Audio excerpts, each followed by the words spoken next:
வணக்கம் நண்பர்களே.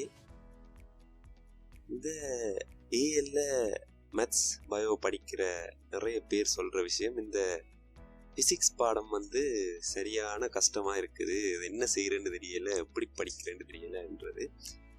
இது இப்போ நானும் படிக்கிற காலத்தில் பார்த்தா எனக்கும் ஃபிசிக்ஸ் சரியான கஷ்டமாக தான் இருந்தது. ஒரு குழப்பமாக என்ன செய்கிறது, அது இது சமன்பாடு அப்படி இப்படின்னு சொல்லி இருந்துச்சு. ஸோ பிறகு போத்தான் கொஞ்சம் கொஞ்சமாக ஃபிசிக்ஸ் கொஞ்சமாக விளங்க ஆரம்பிச்சுது. அதை எப்படி படிக்கிறது, எப்படி கேள்வி செய்கிறதுன்ற மாதிரி கொஞ்சம் புரிய வலிக்கிட்டது. தொடக்கத்தில் பார்த்தா மார்க்ஸ்களும் சரியான மோசமாக இருந்துச்சு. பிறகு கொஞ்சம் கொஞ்சமாக விளங்க கொஞ்சம் கூட மார்க்ஸ்கள் எடுக்கக்கூடிய மாதிரி இருந்துச்சு. இப்போ ஃபிசிக்ஸ் நல்லாவே விளங்குது, நல்லாவே செய்ய முடியுது. ஸோ என்னால் எப்படி இந்த ஃபிசிக்ஸை புரிஞ்சு கொள்ள முடிஞ்சுதோ, எப்படி நான் அதை விளங்கி கொண்டனோ, அதை மற்றவங்களுக்கும் சொல்லிக் கொடுக்கணுன்றதுதான் என்னுடைய விருப்பம். ஸோ இந்த சேனலை திறந்தது அதுக்காகத்தான். ஸோ இந்த அட்வான்ஸ் லெவலில் ஃபிசிக்ஸ் படித்து கொண்டிருக்கிறவங்களுக்கு, பயோமேத்ஸ் ஆக்கள், English medium and Tamil medium ரெண்டுலேயுமே படித்து கொண்டிருக்கிறவங்களுக்கு முடிஞ்ச அளவில் எனக்கு தெரிஞ்ச ஃபிசிக்ஸை சிம்பிளாக சொல்லித்தருவேன். அதே நேரம் உங்களுக்கு அதுக்கேற்ற மாதிரி கொஷின்ஸ் கூட இந்த சேனலில் கண்டினியூஸாக செய்கிறதுக்கு பிளான் பண்ணியிருக்கிறேன். பாஸ் பேப்பர் கொஷின்ஸ் அண்ட் அதே நேரம் மற்ற கேள்விகளும், உங்களுக்கு தேவையான சந்தேகங்களை தீர்த்து வைக்கிற மாதிரியான கேள்விகளையும் தொடர்ச்சியாக இந்த சேனலில் நீங்கள் எதிர்பார்க்கலாம். ஸோ ஃபிசிக்ஸ் ஏன் கஷ்டமாக இருக்குன்னு பார்த்தீங்கன்னு சொன்னால், நான் கண்டுகொண்டது என்னென்னு சொன்னால், முதலாவது ஃபிசிக்ஸில் யாருமே கன்செப்ட்ஸை விளங்கி கொள்ளாமல் இருக்கிறது, என்ன நடக்குதுன்றது. ஃபிசிக்ஸ் பார்த்தீங்கன்னு சொன்னால், ஒரு சாதாரணமாக ஃபிசிக்ஸ் என்னன்னு சொல்லி கேட்டோம்னு சொன்னால், ஃபிசிக்ஸ் என்ன, இந்த உலகத்தில் என்னென்ன நடக்குது, ஏன் நடக்குதுன்றது எல்லாத்தையும் பற்றி படிக்கிறதா ஃபிசிக்ஸ். ஸோ அதை நாங்கள் படிக்க போகிறோம். அதே நேரம் இந்த ப்ராப்ளம்ஸாக அதை சமன்பாடுகளை போட்டு, ஈக்குவேஷன்ஸ் போட்டு அதை தீர்த்து அதுக்கான தீர்வுகளை நாங்கள் சில நேரம் காண வேண்டி இருக்கோம். ஸோ இதை நாங்கள் காண்றதுக்கு, இந்த பேப்பரில் கேட்குற கேள்விக்கு நாங்கள் விடை எழுத போகிறதுக்கு ஃபர்ஸ்ட்டாக விஷயத்தை விளங்கிக் கொள்ளணும், என்ன நடக்குதுன்றது. ஆனால் பார்த்தீங்கன்னு சொன்னால், என்ன நடக்குதுன்னு விளங்கிக் கொள்றது சரியான ஈஸி. ஏன்னா இது நாங்கள் உலகத்தில் பார்க்குறது தானே.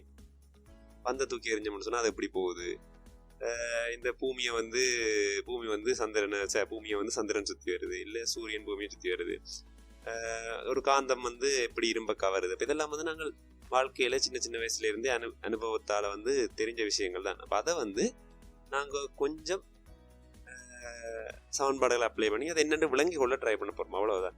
ஸோ இந்த விஷயம் இல்லாமல் ஃபிசிக்ஸை படிக்கிறது சரியான கஷ்டமாக இருக்கும். ஸோ முதலாவது இந்த கன்செப்ட்ஸை நாங்கள் நல்லா விளங்கி கொள்ள வேணும். ஸோ சமன்பாடுகள் நிறைய இருக்கே அப்படி இப்படின்னு சொல்லி யோசிச்சு கொண்டோம்னு சொன்னால் அது ஒரு பிரச்சனை. ஸோ ரெண்டு இது இருக்கு, ஒன்று கன்செப்ட்ஸ், மற்றது சமன்பாடுகள். ரெண்டையும் வித்தியாசப்படுத்தி படிக்கிறது அதுன்னு சொல்லி நாங்கள் இந்த சேனலில் தொடர்ந்து வீடியோஸ் போய் பார்ப்போம். அடுத்து ப்ராக்டிஸ் பண்ணுறது. நிறைய நாங்கள் கேள்விகளை செய்து பிரச்சனைகளை தீர்த்து ப்ராக்டிஸ் பண்ண வேண்டி இருக்கும். அப்போ தான் இந்த ஃபிசிக்ஸில் எங்களால் மார்க்ஸ் கூட எடுக்கணும். எக்ஸாமில் நல்லா விளங்கி இருக்குது என்றதுக்காக மார்க்ஸ் கூட வர வேண்டிய இல்லை, நல்லா விளங்கி இருக்குன்றதுக்காக விடையை எங்களால் எடுக்க முடிய வேண்டும் இல்லை. அதுக்காகத்தான் இந்த சமன்பாடுகளை நாங்கள் தீர்க்கிற முறைகள் எங்களுக்கு தெரிஞ்சிருக்க வேணும். அடுத்தது இங்கே கன்செப்ட்ஸும் விளங்கி இருக்குது, சமன்பாடுகளை வச்சு உங்களுக்கு விடைகளும் எடுக்க தெரிஞ்சிருக்குது என்றாலும் மார்க்ஸ் உங்களுக்கு குறைவாக இருக்கலாம்.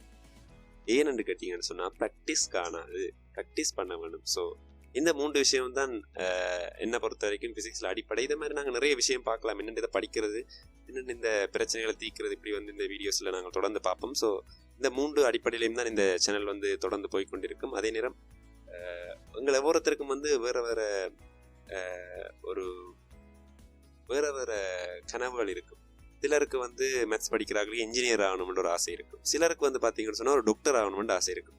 சிலருக்கு பார்த்தீங்கன்னு சொன்னால் ஒரு ஃபிசிக்கல் சயின்ஸுக்கு போகணும், ஒரு டென்டிஸ்ட் ஆகணும், இல்லைன்னு சொன்னால் ஐடி ஃபீல்டில் ஒர்க் பண்ணணும், சாஃப்ட்வேர் இன்ஜினியர் ஆகணும். அப்போ இப்படி வேற ஆசைகள் இருக்கும். அப்போ இது எல்லாத்துக்குமே இலங்கையில் பார்த்தீங்கன்னு சொன்னால் நாங்கள் மேத்ஸ் அல்லது பயோ அல்லது மேத்ஸ் ஃபிசிக்கல் சயின்ஸ்லேயும் வேறு பாடங்கள் எடுத்து படிக்கலாம். ஸோ இதில் எல்லாமே ஃபிசிக்ஸ் படிக்கிற ஒரு கட்டாயமாக அதில் நாங்கள் படித்து தான் ஆக வேண்டிய ஒரு நிலைமை இருக்குது. ஸோ எங்களோட எக்ஸாம் பார்த்தீங்கன்னு சொன்னால் எக்ஸாம் பேப்பர் பேஸ்டாக தான் இருக்குது. ஸோ எவ்வளோத்துக்கு மார்க்ஸ் கூட எடுக்கிறீங்களோ அவ்வளோத்துக்கு உங்களுக்கு நல்லா தெரியும். ஸோ அதை நோக்கி தான் நாங்கள் படிக்க வேணும். ஸோ அதே நேரம் இதை நாங்கள் எவ்வளோத்துக்கு சந்தோஷமாக கன்செப்ட்ஸை விளங்கி படிக்கிறோமோ அவ்வளோத்துக்கு வந்து எங்களால் இன்னும் மார்க்ஸ் கூட எடுக்கலும்ன்றதான் உண்மை. ஸோ அந்த ஒரு ரீதியிலையும் வந்து நாங்கள் ஃபிசிக்ஸை படித்து கொண்டு போக போகிறோம். ஸோ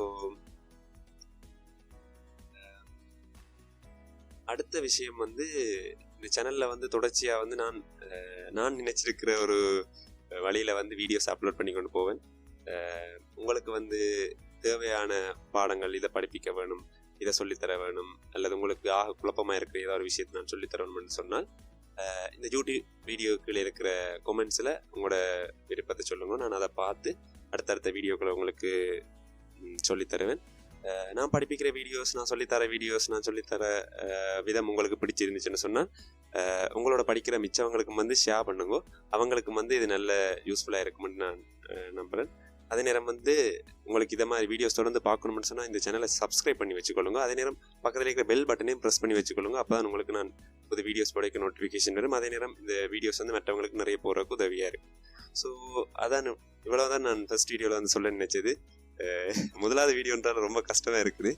ஸோ போ பார்க்கலாம் எப்படி இருக்குன்னு சொல்லி அங்கால அடுத்தடுத்த பாடங்களை நாங்கள் படித்து கொண்டு போய்க்க நான் நிறைய விஷயம் கதைக்கலாம் இருக்கிறேன். ஸோ நன்றி, வணக்கம் எல்லாருக்கும்.